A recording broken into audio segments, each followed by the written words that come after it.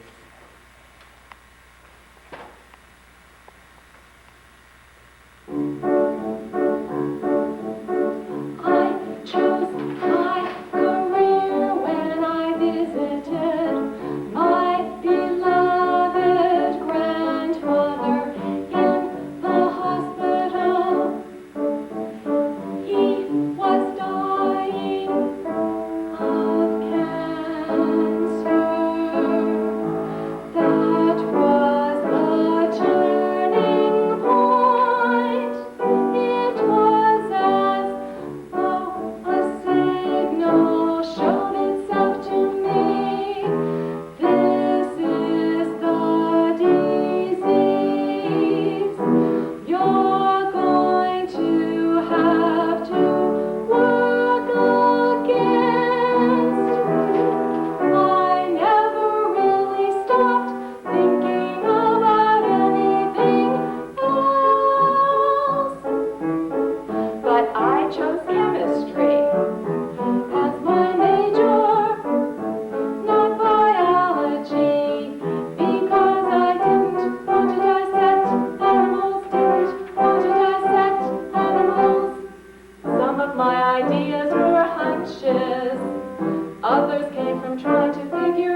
famous saying attributed to Theodore Roosevelt.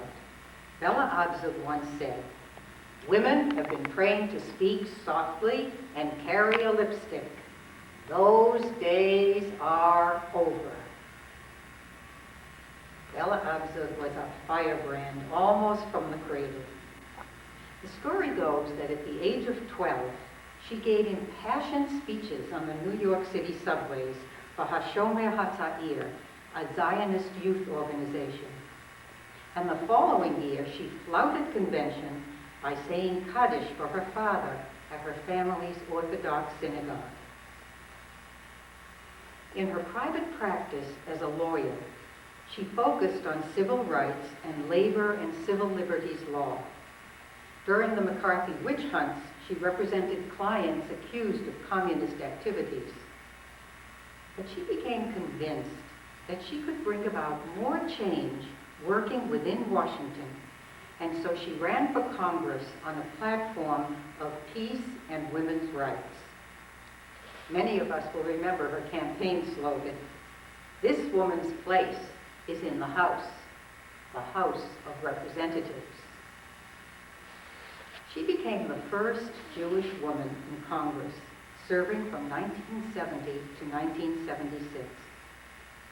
Her characteristics of outspokenness and unyielding political and personal beliefs provoked many of her male colleagues, and she earned no points with them for loudly expressing her disgust with the old boy network that was rampant throughout the national political system. Her trademark wide-brimmed hats, her loud, forceful voice, and pull-no-punches speech provoked her male colleagues even further, inciting them to make frequent disparaging and taunting remarks about her. But that didn't stop her. From her first day in Congress, Abzug ceaselessly lobbied to end the draft and the war in Vietnam, to fight hard for women's rights, minority rights, and the rights of gays and lesbians. In addition, she worked to secure funding for child care, affordable housing, and health care. Her activism didn't cease after she left the House of Representatives, but she remained a visible and vocal supporter of the global women's and environmental movements, even as she battled breast cancer and general poor health. Bella Abzug's last speech at the 42nd session of the UN Commission on the Status of Women was an impassioned call to end the war against the civil and human rights of women. In this speech, she implored, "This is the time to declare, as we approach the great millennium, that women must be made free. We cannot be free as long as our human rights are violated, as long as we don't have economic equality, and as long as we are not participating in gender-balanced political bodies." Late in life, when asked if there was anything she would have done differently, she responded, "Is there anything I would have done differently? No. If anything, I should have done more of it."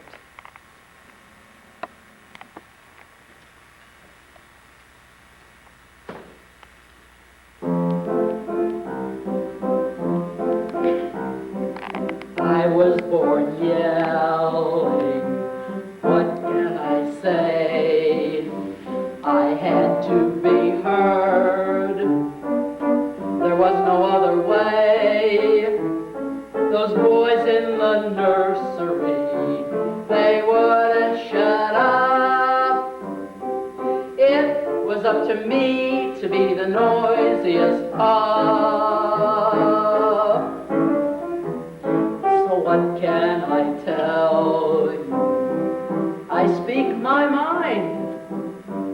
I'm never discouraged, I'm never resigned. I don't take their bullshit, their sneers and their scorn. I have been a feminist since the day I was born. feminist since before I was born.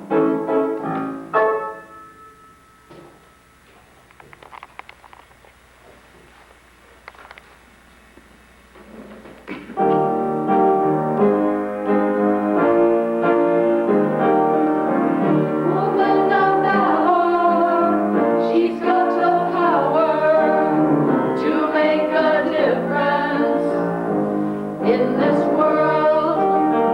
Woman of valor, she's got the power to show her wisdom and yet stay young as a girl. Up before dawn, planting the seeds, coaxing the flowers out of the weeds, searching the streets before the first light, searching for the children who lost their way in the night, teaching the poor to flourish and fight. She's got the growl, but she doesn't bite. Woman of valor, this is the hour to turn your vision into reality. Woman of valor, this is the hour to turn your power into history. Who's got the facts and figures? She does. Who's got the heart and soul? That's her. Who's got the dream of glory? She does. She can make you whole. Who organizes nature? She does. Who comforts you in the storm? That's her. Who pushes you to do magic? Yes, she's furious and warm. Woman of valor, she's got the power to bring us some justice. She won't let us down. We celebrate her spirit. She will turn things around. She motivates our passions. We were lost, but she found us. Yeah. Woman of valor, woman of valor, woman of valor, woman of valor, woman of valor, woman of valor, woman of valor, woman of valor, woman of valor. Yeah.